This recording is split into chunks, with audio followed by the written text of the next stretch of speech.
Okay, I'm showing you the chart of today, and what we're going to do is have a little look at what's going on. And currently you can see that we've got the sun, which is in the sign of Cancer at 25 degrees. So we've got another 5 days and then it's going to be moving into Leo.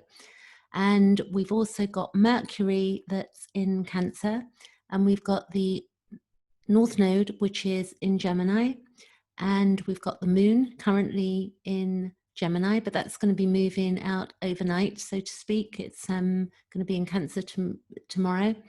We've got also Venus is in the sign of Gemini, and these, the moon and Venus and Mercury move quite quickly, and the sun takes a year to move around the chart. So Mercury is 88 days around the chart. The moon is, the sun is a year. The moon is 28 days, and Venus is about 224 days. So if we go to Mars, which is the next planet, this is currently conjuncting Chiron, which is our, wound. It's the collective wound, but it's also our personal wound, which is shown by where it falls in the chart. And then we've got Uranus, which is 84 years around the chart. And Uranus is in Taurus for the next, maybe I think it's about 5 years. I would have to double check that, but it's not halfway through yet. So we've also got Lilith, that's at 19 degrees of Aries, and Mars at 11. Chiron, which is the wounded healer, takes 50 to 51 years, 49 to 51 years to move around our chart. And Mars, I don't know if I said that, it's just under 2 years, about, just under 700 days. And then we've got Neptune in Pisces, and that takes 184 years around the chart. Saturn, which has just moved back into, because retrograde, it just was in Aquarius and it's just moved back into Capricorn. And that's 29.5 years around the chart. Pluto, 245 years around the chart.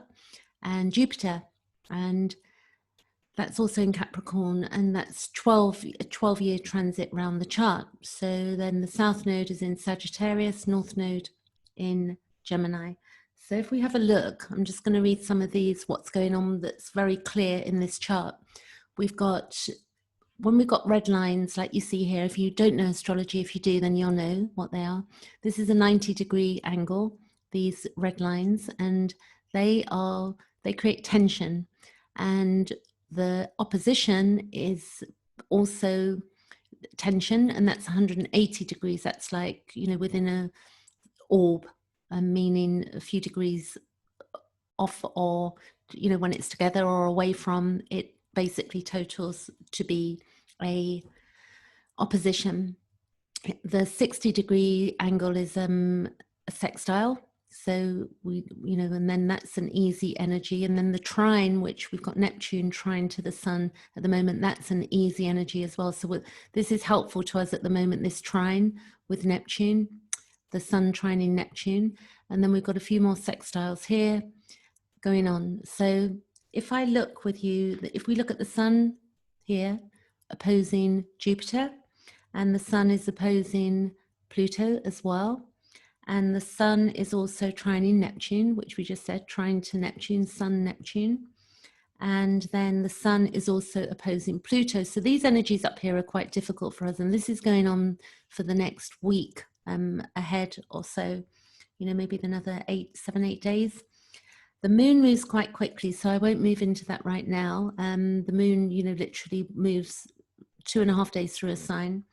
And we've got Mercury squaring Mars, which we need to really understand. The Mars is our direction, and it's our impulsiveness, and it's also anger, and it's also where we set goals that we're going to meet. And it's up to us how we use this energy, and also the collective. But, it takes being conscious to understand where we're going with this, with any energy that we're working with the planets. When we understand how they work in our chart, and we've looked at them deeply, and we understand our own shadow, then we can begin to evolve problems that we have.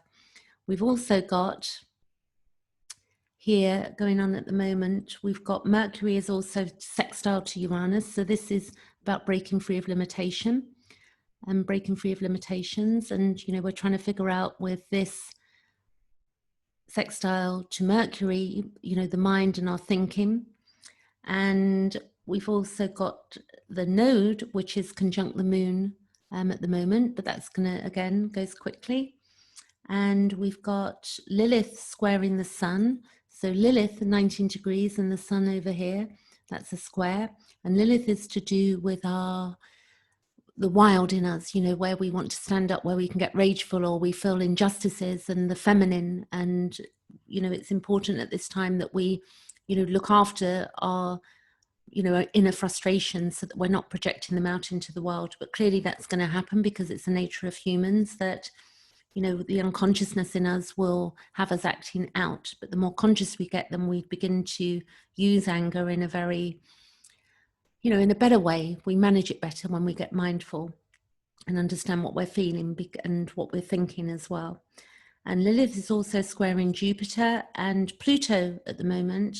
And Chiron is squaring Mercury here. Chiron is square to Mercury down here. So if we then looked at a simple, you know, thing that I'll read out to you, if we look at the Sun opposing Pluto and look at what this means.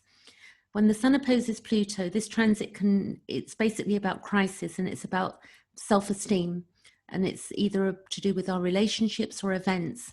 And this can be, you know, a destructive trait, you know, it can be to do with addiction, spying or stubbornness. In relationships, we may be subject, you know, to a perpetrator or manipulation, jealousy and domination and spying. And we can imagine that a lot of that is going on in the world right now. It's where events can break down. There can be, you know, violence or destruction of possessions and natural disasters with this going on, this Sun opposition Pluto. It can also be that, you know, it's where we can be overly assertive, we can be egotistical, and we can also be resistant to change. And things like this, you know, when we're stubborn and resisting, it can basically, Pluto will push us, you know, to, you know, sort of get us one way or the other, you know, for better or for worse. So we, you know, clearly the more we understand astrology, we're able to objectify our lives and begin to live in a more mindful way. It's a form of psychoanalysis. It would have been the first thing that man, not the first thing, but, you know, man would have been on Earth, and there would have been no, you know, computers or television or radio or outside influences apart from looking up at the stars and, you know, the animals about, and then the resources trying to meet one's own needs at that time on planet Earth, and also trying to stay alive. So the stars, you know, would have been very important to man at the beginning of time, and woman as well. You know, when I say man, I'm sort of including us all. What we need to look out for is that, you know, we really need to watch our ego for this time, because, you know, there can be positives as well. There can be positive change with this Sun conjunct Pluto, sorry, not conjunct, in opposition to Pluto. And if we don't, then change, you know, if we don't listen to Pluto and the message, then change can be enforced upon us. And it's where it can be disruptive as well, but we can be transformed for the better. You know, it's not just one way with Pluto. It works in many ways. But we're here for the soul to evolve and to experience a better life and have more satisfaction in life.